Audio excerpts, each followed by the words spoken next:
Welcome to the Slop Farm. Enjoy the video. In this video, I will explain how to fill out IRS Form 8949, step by step. This form is essential for reporting sales and exchanges of capital assets, such as stocks, bonds, or real estate. It helps you accurately calculate your capital gains or losses for tax purposes. Understanding this form ensures you correctly report your investment activities to the Internal Revenue Service, avoiding potential issues. We will guide you through each section, making the process clear and straightforward. Before you begin, gather all necessary documents. This includes Forms 1099B for broker and barter exchange transactions, or 1099S for real estate transactions. You will also need detailed records of your asset purchases, including the acquisition date and original cost.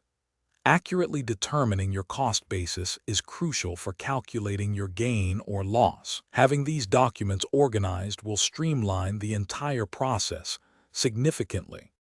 Form 8949 is divided into two main parts.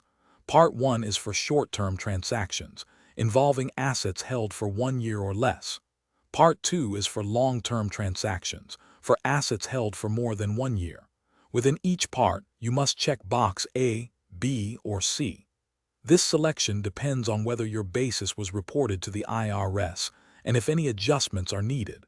Choose carefully to ensure proper classification. Now let's fill in the transaction details. For each asset, enter a clear description, the date you acquired it, and the date it was sold. Then, input the sales price in column D and your cost or other basis in column E.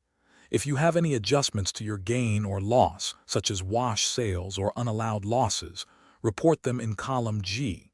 Finally, calculate your total gain or loss for each transaction in column H. Thanks for watching. Consider subscribing if we helped you today.